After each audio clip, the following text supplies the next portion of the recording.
Este programa é livre para todos os públicos. São Miguel Arcanjo, defendei-nos no combate, sede o nosso refúgio contra as maldades e as ciladas do demônio. Ordena-lhe Deus, instantemente o pedimos, e vós, príncipe da milícia celeste, pela virtude divina, precipitai no inferno a Satanás e a todos os espíritos malignos que andam pelo mundo para perderem as almas. Levanta-se Deus, por intercessão da bem-aventurada Virgem Maria, de São Miguel Arcanjo e de toda a milícia celeste, que sejam dispersos seus inimigos e fujam de sua face todos que vos odeiam. Nós consagramos, Senhor, esse ambiente no qual estamos, no qual cada filho e filha recebe essa palavra, a Ti, Jesus, ao Teu sangue. Consagramos o ar, a nossa mente, o nosso coração, tudo a Ti, Jesus. Pedimos que pelo poder do Teu nome, todo mal seja expulso na nossa vida e que essa palavra produza frutos. Entre, acesse a nossa alma e o nosso coração. Em nome do Pai, Filho e do Espírito Santo. Amém. Amém. Josué capítulo 5, versículo 12. Todavia, eu vou ler 2 versículos anteriores também, só para te dar um contexto maior. Josué 5, a partir do 10, então, o padre lê. Só para te dar o contexto da passagem. Essa passagem aconteceu já no livro de Josué, né? Quando Moisés já tinha morrido e eles estavam para entrar na terra prometida. Mas você sabe que por 40 anos eles andaram no deserto e Deus os alimentou, né? Mesmo no deserto, um lugar inóspito, Deus fazia as codornizes, a carne cair do céu e o maná cair do céu, né? Que era um pão do céu, né? Jesus falou tanto em João capítulo 6 sobre o maná, o pão do céu, marcou muito a história dos israelitas. Então vamos entender o que aconteceu aqui. Os israelitas ficaram acampados em Gilgal, celebraram a Páscoa no dia 14 do mês à tarde, na planície de Jericó. No dia seguinte à Páscoa, comeram dos produtos da terra, pães ázimos, tostados, nesse mesmo dia. O maná, versículo 12, cessou de cair no dia seguinte, quando chegaram na terra. Os israelitas não mais receberam o maná, mas naquele ano comeram dos frutos da terra de Canaã. Palavra do Senhor. Graças a Deus. O versículo 12 é o versículo principal. Todavia, eu li os anteriores, como o padre disse, para te dar um pouquinho de contexto. Veja bem, o que aconteceu? Fazia 40 anos, gente, que aquele povo era acostumado a comer o maná que caía do céu. E venhamos e convenhamos que seria muito bom, né? Se nós saíssemos daqui hoje na hora do almoço e caísse do céu, né? Eu poderia, Senhor, pode mandar uma lasanha para mim, eu já falaria.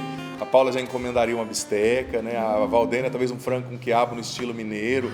Seria muito bom, né? Comida caindo do céu. Então você imagina, por 40 anos aquele povo era acostumado a ter a cada dia o alimento caindo do céu. Caía do céu. Era muito cômodo para eles, apesar deles estarem num lugar difícil. E você sabe que o que é cômodo e fácil acaba nos acomodando, né? Acaba nos colocando um pouco numa zona de conforto, é ou não é verdade? Mas de repente o maná cessou. E tudo bem, eles estavam entrando na terra, mas para te dar mais contexto, eles ainda não tinham conquistado Jericó. Eles estavam ali pela beiradinha, comeram um frutozinho aqui, mas não era a terra deles. O povo de Jericó era um povo forte, era um povo armado. A gente sabe da história das quedas das muralhas de Jericó, né? A gente faz o cerco de Jericó hoje em dia, né? Relembrando esse evento dos 7 dias e 7 noites que eles rezaram com a arca em torno das muralhas, etc. Mas as coisas não estavam certas ali. É a mesma coisa de falar para você, olha, aquele reino é seu, mas aquele reino tem um exército lá com 3.000 homens com metralhadora, vai lá e toma posse. Ah, é? É simples assim? Você aparece lá, eles vão te metralhar, né? Usando as armas de agora. Naquela época não tinha metralhadora, mas eles tinham arco, tinham flecha, tinham lança, né? Então, quando o maná cessou, gente, você imagina, fazia 40 anos, talvez muitos dos israelitas sentiram no coração isso, sentiram talvez até uma rejeição. Mas o que a gente fez de errado? Será que o favor de Deus não está mais sobre nós? Né? Por que esse maná parou? Faz 40 anos que as coisas são assim, por que tem que mudar agora? Não é? Talvez muitos deles começaram a se perguntar o que nós fizemos de errado. Talvez muitos deles chegaram a dizer ou pensar, será que Deus não cuida mais de nós? Será que Deus não nos ama mais? Né? O que aconteceu? Gente, mas essa passagem nos traz um ensinamento fantástico. Fantástico. Porque veja bem, o maná serviu o seu propósito. Deus deu o maná por um tempo, para cumprir uma missão. Era algo fantástico, uma comida caindo do céu. Mas quando chegou o tempo do maná partir, quando ele cumpriu o seu propósito, Deus tirou. Isso mostra o seguinte para mim e para você, que na nossa vida, Deus abre portas e Deus fecha portas. Na nossa vida, Deus traz pessoas e Deus tira pessoas. Na nossa vida, Deus começa ciclos e Deus encerra ciclos. Essa pessoa foi embora por causa do demônio. Eu perdi aquele trabalho por causa do inimigo. Não se esqueça que o dono das portas é Deus, não é o inimigo. Claro, às vezes, por exemplo, quando uma pessoa escolhe, usando mal a sua liberdade, pecar contra você, te trair, ir embora, é outra coisa. Mas até disso Deus tira algo bom, se a gente se volta para Ele. Sabe, porque Deus, Ele traz na nossa vida alguns fins necessários. Existem fins que são necessários. A gente tem que ter essa sabedoria. Porque quando Deus fechar uma porta, a porta fechada está. Não adianta você brigar contra a porta fechada, não adianta você colocar sua mão lá, você prender os seus sentimentos e os seus dedos àquela porta que se fechou. Porque ela se fechou, o maná cessou. Às vezes pessoas saíram da sua vida. Eram pessoas boas, era algo legal que você estava vivendo, mas Deus sabe a hora de tirar as pessoas da nossa vida, porque se Ele deixa pessoas por um tempo demais, essas pessoas vão barrar, em alguns contextos, claro, elas podem barrar o progresso da gente e o que Deus quer fazer. Você está entendendo? Às vezes, a gente fica triste como aqueles israelitas, quando um relacionamento acaba, quando uma oportunidade não dá certo, né? Mas a gente tem que entender aquilo que o livro do Apocalipse diz. Jesus no Apocalipse disse: eu sou o alfa e o ômega. Alfa é a primeira letra do alfabeto grego, o ômega era a última. Quer dizer, eu sou o início e o fim. Eu começo as estações, mas eu encerro as estações. Eu sou Deus. Eu começo o inverno, mas eu faço chegar o verão e vice-versa. Faço acabar o verão e vir a primavera. Não é? Então a gente precisa estar muito sintonizado com Deus, sabe? E entender o seguinte: por que Deus fez cessar o maná? Porque Deus tinha algo melhor para eles. E se o maná não parasse, talvez eles ficassem a vida inteira. Vamos ficar por aqui mesmo, né? Comida de graça, se sustento garantido, para que entrar nessa terra prometida? Se eles não entrassem na terra prometida, não teria as 12 tribos, não teria os levitas, não teria a história da salvação que tem, não teria Jesus vindo da descendência de Davi. Então, quando Deus fecha uma porta, Deus nunca fecha uma porta se Ele não tiver uma outra melhor para te abrir lá na frente. É claro que não faz sentido no começo. E a gente pode ser sincero e dizer: Senhor, eu não estou gostando disso. Mas a gente tem que também ser sincero e dizer: eu não estou gostando disso, mas eu confio no Senhor. É maturidade da nossa parte confiar em Deus, mesmo quando as portas se fecham. É maturidade da minha, da sua, da nossa parte, confiar em Deus, sobretudo quando as portas se fecham. Porque, amado filho, amada filha, o Padre repete: Deus não fecharia uma porta se Ele não tivesse algo melhor para você. Está chegando, vai te alcançar esse melhor, sabe? Eles não entenderam, mas Deus tinha uma terra, vinha maná do céu para eles, tudo bem. Mas Deus tinha uma terra onde corria leite e mel, que é a Terra Santa, para eles confiar. Então Deus fechou aquela porta, causou um desassossego momentâneo. Eles tiveram que sair da zona de conforto, claro. Porque não é, venhamos e convenhamos, não é fácil você ter alimento do céu e no outro dia você ter que lutar para não morrer, porque o exército de Jericó era forte, para conquistar a terra, para cultivar a terra. Eles tiveram que trabalhar, mas aquilo foi a salvação deles. Aquilo que fez eles crescerem.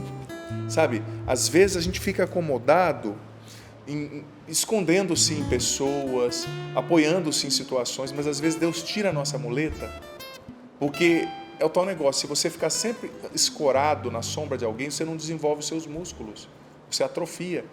Como muitas pessoas que ficam doentes, o principal problema, pessoas sob a cama, é que às vezes os músculos começam a atrofiar, né? Porque não tem movimento, ou começa a apodrecer partes do corpo, acontece. Contato contínuo, extenso com a cama, não se move, né? Então às vezes Deus tira muletas da gente, tira coisas que eram boas, pessoas que eram boas, mas elas já cumpriram o propósito. Então quando o maná cessar, filho, filha, não desanime. Deus está preparando algo melhor. Quando a porta se fechar, não fique triste. Deus tem uma porta melhor para você. Ele é fiel, Ele te conhece. Ele te criou para ser feliz. E olha, a gente tem que entender que quando Deus permite que certas coisas acabem, é porque Ele está querendo muitas vezes nos levar a um novo nível. A um novo nível na nossa fé, na nossa espiritualidade, a um novo nível de glória. Mas Deus é o Deus que fecha portas e é o Deus que abre portas. Não queira abrir as portas que Deus fechou. E não queira fechar as portas que Deus abriu. Entre, usufrua. Mas olha só, uma coisa que eu acho muito interessante é aquilo que aconteceu, por exemplo, depois da ressurreição de Jesus, né? Você viu que Maria Madalena e as outras mulheres foram ao sepulcro no domingo cedo. E o que os anjos disseram para elas quando elas entraram no sepulcro? Elas encontraram anjos lá. Primeira coisa que os anjos disseram, elas entraram, viram as roupas de Jesus do lado, não viram Jesus. Os anjos disseram, o que vocês procuram entre os mortos aquele que está vivo? Ele não está aqui. Ou seja, por que você está procurando o maná que caiu? Vá para frente, ande e veja o que Deus já está fazendo. Elas estavam procurando Jesus onde Ele estava. Mas muitas vezes na vida, a gente não tem que procurar Deus onde Ele estava, a gente tem que procurar Deus onde Ele está. Ele estava ali, Padre, mas Ele não está mais. Vá para frente, vá onde Ele está. Não busque Deus onde Deus estava, busque Deus onde Deus está. Não fique chorando o maná que cessou. Vá para frente, encontrar o ressuscitado. Não busque entre os mortos aquele que está vivo. Não permaneça onde Deus estava. Vá onde Deus está. E olha, eu vou ser sincero. Quando uma porta se fecha, muitas vezes a gente descobre uma força, um talento, uma criatividade que nem a gente sabia que tinha. Sabe? Quando uma porta se fecha, quando uma situação que a gente esperava não dá certo. Eu me recordo quando eu era jovem, uma coisa que eu estava preparando essa pregação e me lembrei, né? O meu pai tem uma empresa hoje, né, de materiais de construção e alguns caminhões que ele entrega ali, areia, pedra, tal, lá no Paraná, no norte do Paraná, onde ele está hoje, né? Na época também ele morava ali nessa região, minha família mudou um pouco, alguns foram para Curitiba, voltaram para Londrina. E eu estava começando a dirigir, né? Eu tinha 18 anos. Na verdade, eu já dirigia caminhão, porque família de caminhoneiro a gente aprende cedo, né? Mas fiz 19 anos e naquela época tinha mudado aquela permissão da carteira de motorista. Você já não tirava para caminhões grandes na primeira, com 18 anos. Tinha que ficar um ano com a provisória. Eu acredito que ainda é assim, né? E eu acabei de vencer o meu tempo da provisória, eu fiz 19 anos, tirei a carteira de motorista de caminhão. E ela ia chegar na quinta-feira na minha casa. Naquela época eu entregava em casa, não sei se entrega ainda hoje. Na quinta-feira ia chegar em casa, mas na quarta-feira o meu pai, isso não foi um acidente propriamente dito, mas ele fraturou, machucou muito a coluna, muito, muito, muito. Acho que descendo do caminhão e tal. Ele nem precisava mais estar dirigindo, mas ele gostava, né, de estar sempre muito ativo. Ali tinha os motoristas que trabalhavam. E ele machucou, mas machucou de uma maneira, sabe aquela travada na coluna que a pessoa não se movimenta, né? Aí ele olhou para mim e falou, olha, eu machuquei hoje, sua carteira chega amanhã. E tem um monte de coisa para fazer, de entrega para fazer, né? Você está aí, está na sua mão, né? E eu estava aprendendo algumas coisas. Claro, eu dirigia caminhão, mas quem dirige condução grande sabe que uma coisa é dirigir um caminhão vazio, outra coisa é dirigir um caminhão carregado. Na curva, um caminhão carregado joga muito mais. Se você bobear, você tomba, né? Outra coisa é carregar um caminhão com areia seca. Outra coisa é quando chove, a areia fica 2 vezes mais pesada. Então a tração é diferente, você pode tombar. Eu não tinha essa expertise, né? Apesar de eu já dirigir caminhão, porque não é simples, eu saio e vou dirigindo como um carro, né? Existem muitas variáveis. E meu pai ficou doente, tadinho, e estava na minha mão, né? E a melhor maneira de aprender a nadar muitas vezes é cair na água, né? Então eu vi isso aqui que eu estou te falando concretizado, sabe? Eu tive que pegar o caminhão, eu fui fazer entregas e fui aprendendo, errei, mas eu fui desenvolvendo, né? Fui aprendendo. Quando meu pai melhorou, em muitas coisas eu já estava bem. Claro, cometi alguns erros ali, mas eu já aprendi. Como foi bom, né? Estou dando esse exemplo para dizer que, às vezes, Deus, isso faz mais de 20 anos atrás, né? Mas, às vezes, Deus corta um apoio que a gente tem para a gente bater as asas, né? Às vezes, Deus tira o seu chão porque Ele sabe que você tem asas, que você pode voar. Então, Ele tira o seu chão. Ele joga você da montanha, mas não é para te matar. Porque Ele já te deu asas e você não as descobriu. Então, quando o vento bater, você vai abrir essas asas e vai voar, sabe? Quantos exemplos a gente poderia dar de coisas assim na nossa vida, gente? Eu lembro, uma vez também, eu estava fora do país ia participar de um retiro só para padres, com outro padre que era daquele país, que falava aquela língua, né? Naquela semana o padre ficou doente também. E eu desesperei, falei, Jesus, como é que vai ser agora? Sozinho, um outro país, uma outra língua. Foi a melhor coisa que me aconteceu. Tudo deu certo, eu tive que me virar, sabe? E falei, e resolvi, fiz amigos. Se aquele outro amigo padre estivesse lá, eu não teria desenvolvido, né? Então, às vezes, Deus cessa o maná, né? Para a gente voar, para a gente desenvolver novas habilidades. É como a história também, eu acho que essa história ilustra bem, não sei se você já ouviu essa história, diz que havia um homem muito cristão, carismático, acompanhava bem o Sorrindo para a Vida, tal, né? Começou a trabalhar e o sonho da vida dele era juntar dinheiro para tirar umas férias assim fantásticas, aquelas férias inesquecíveis, numa ilha, num lugar paradisíaco. E ele foi para a ilha, tal, depois de 10 anos de trabalho, juntou muito. E a hora que ele estava descendo assim o avião, né, taxiando, deu um problema na hélice e o avião caiu. Caiu da água, geralmente relativamente perto da ilha. E foi um tombo feio, mas ele conseguiu ali agarrar num banco que era inflava, né, se tornava um colete salva-vida. E foi nadando até a ilha, chegou lá e falou, Senhor, obrigado porque eu estou vivo, né? Graças a Deus sobrevivi, só ele chegou àquela ilha, né? E ele era um homem muito religioso. E todos os dias ele começava a rezar, e no começo aquele desespero, né? Estou aqui sozinho. Mas depois ele foi se virando, ele descobriu que tinha um riozinho com água doce no meio da ilha. Então ele começou a beber a água de lá. Tinha uns peixinhos lá, ele começou a caçar, a pescar com uma lança que ele fez com bambu, que tinha também na ilha. Começou a comer o peixe. E depois do momento de desespero, a gente vai aceitando, né? Eu estou aqui mesmo, ninguém chega nessa ilha, no meio do Pacífico. Depois de um tempo ele foi se acostumando, só que ele se sentia muito assim, jogado, à deriva. Mas ele começou a cortar o bambu, galhos de árvores e construiu uma cabana para ele, né? Uma cabana fantástica. Cabana 5 estrelas.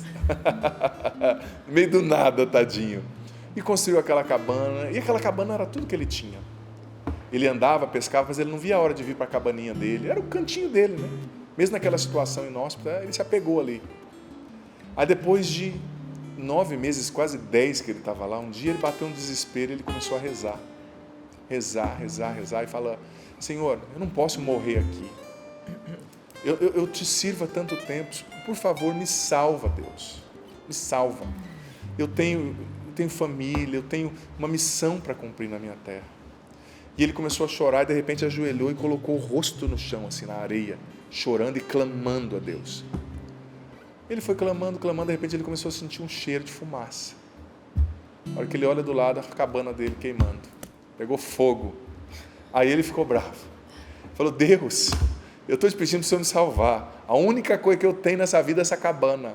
O Senhor não me ama mesmo. O Senhor não tem noção do que você está fazendo. Porque eu te peço a salvação e você queima a minha cabana. E ele ficou ali uma meia hora na lamúria. De repente, quando ele estava no final, o último pozinho da cabana caiu no chão, né?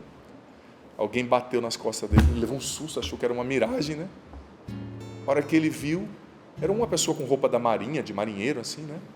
E um botezinho atrás com outros marinheiros. Ele perguntou, quem é você? Pro rapaz, né? O rapaz falou, não, a gente viu o sinal de fumaça que você mandou e viemos aqui te salvar. Demorou. Ou seja, ele achou que Deus estava punindo ele, mas é o contrário, quando ele pediu a salvação, Deus queimou a cabana, né? Mas o queimar da cabana foi a salvação dele, porque se não fosse a cabana queimar, aqueles marinheiros no navio não veriam o sinal de fumaça e ele morreria ali provavelmente. Mas viram o sinal de fumaça e vieram salvá-lo. Então saiba disso, amado filho, amada filha. Quando Deus permite que a sua cabana se queime, Ele não está punindo você, Ele está te salvando. Às vezes a gente não percebe, mas são as coisas que mais nos ferem, que no final da vida vão se tornar as coisas que mais nos salvam. Isso é profundo, pense nisso. Às vezes essa luta que você tem para vencer uma coisa dentro de você, sabe? Uma luta que você tem para vencer o seu temperamento. É isso que no fringir dos ovos do dia a dia está te salvando.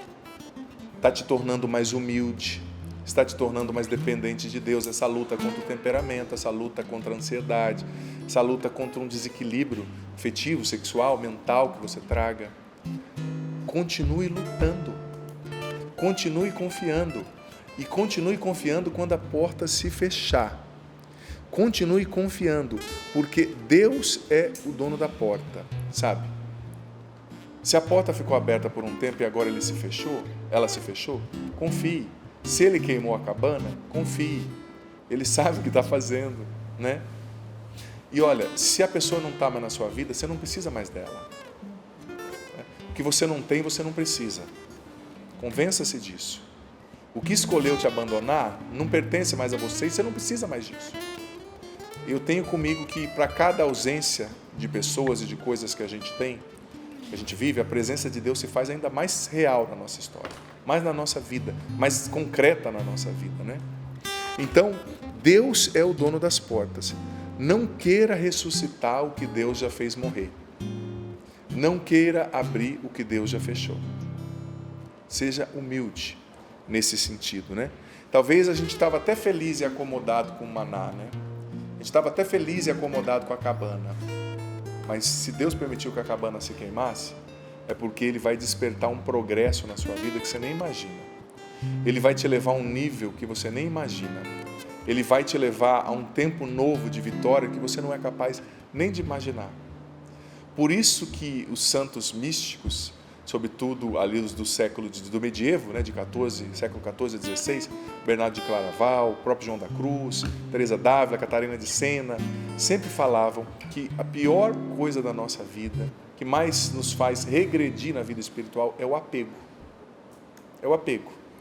Apego a você mesmo, apego à sua imagem, apego ao que pensam de você, apego ao que você tinha. Deixa passar. Como o pessoal costuma dizer, né? Let it go. Deixa passar. Deixa passar o que já passou. Não queira ressuscitar o que Deus já fez morrer. Não queira abrir a porta que Deus já fechou. Mas era tão bom. Cumpriu um propósito. Essas pessoas eram boas. Essa situação te ajudou até aqui. Mas agora é hora de voar. Deus não te lançaria, entenda a minha metáfora, não te deixaria cair desse monte se Ele não tivesse te dado asas. Então as asas já estão em você.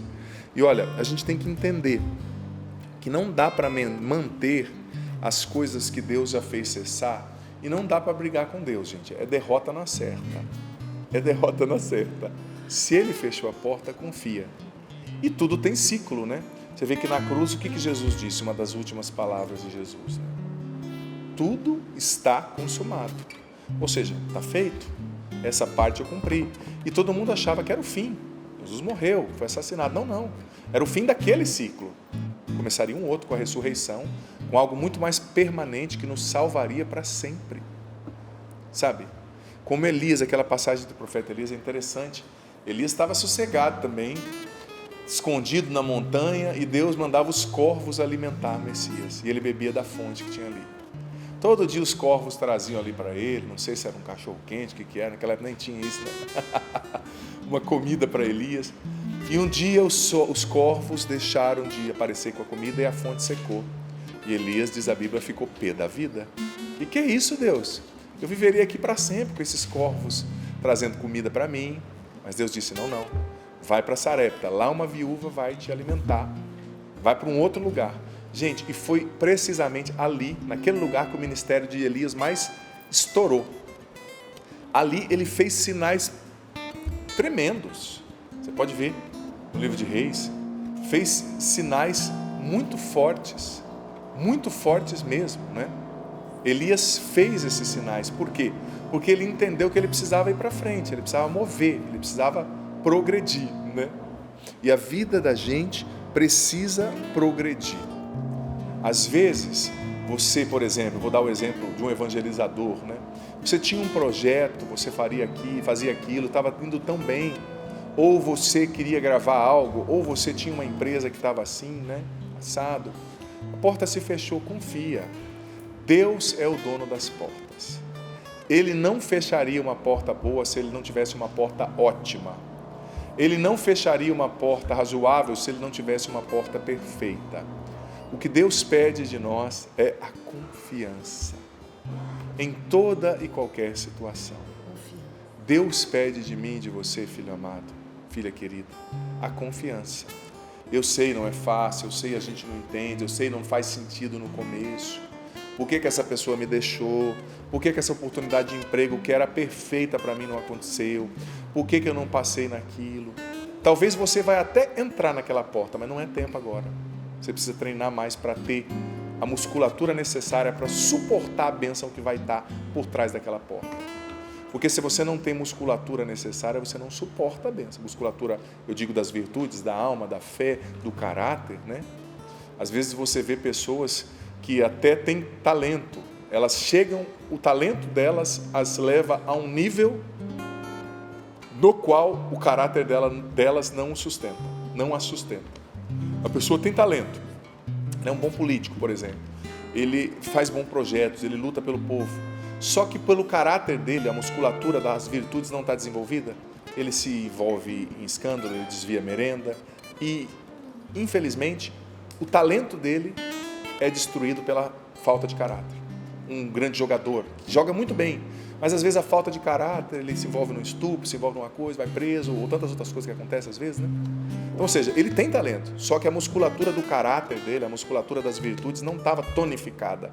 Então, o peso da glória que ele recebeu não conseguiu ser sustentado pela falta de musculatura espiritual, pela falta de musculatura de virtudes, de caráter desenvolvido.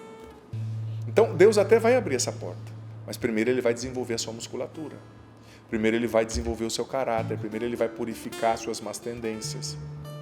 Então, resumindo e finalizando, Deus está no controle de tudo.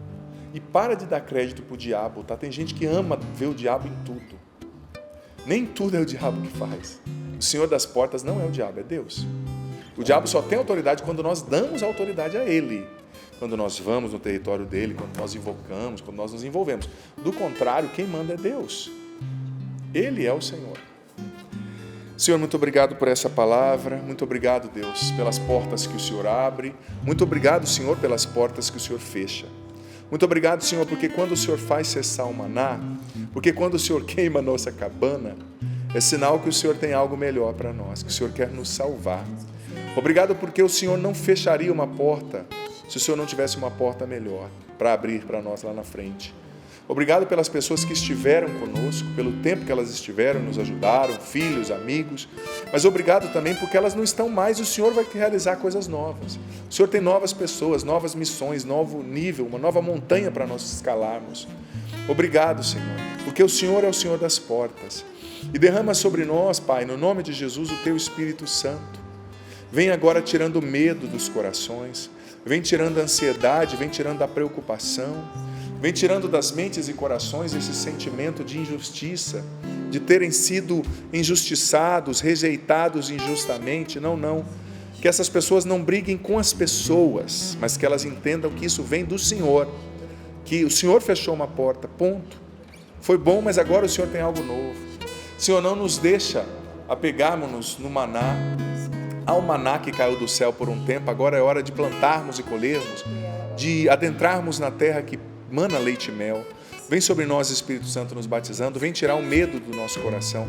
Eu sinto que o Espírito Santo, o Senhor, está libertando pessoas que estavam atormentadas pelo medo, apavoradas, pessoas se sentindo assim injustiçadas, rejeitadas, com ódio de Deus das pessoas que fecharam portas, mas Deus está dizendo: acalma o teu coração, eu estou no controle, eu te amo. Pessoas que os filhos não estão mais perto, pessoas que mudou a sua condição de vida, você perdeu pessoas, condições. O Senhor está te dizendo: confia. Você pode ter perdido muita coisa, mas eu sou a sua maior riqueza. A minha presença está contigo. Uma pessoa também que está desconsolada pelo fim de um relacionamento. O Senhor está acalmando o seu coração e dizendo: o centro da sua vida estava sendo essa pessoa, não estava sendo eu. Agora deixa eu reinar. Se eu estiver no centro, se eu for o primeiro, tudo vai entrar no lugar na sua vida e eu vou dar o que o seu coração deseja.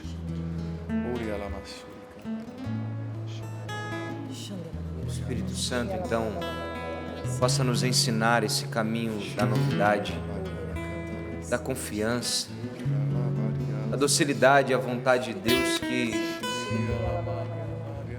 nos coloca no novo passo, na nova porta, que nos abre aquilo que o Senhor tem de novidade para nós. Que o Espírito Santo então nos fortaleça nesse dia. Nós nos abrimos, nós nos dispomos. Vem Espírito Santo sobre nós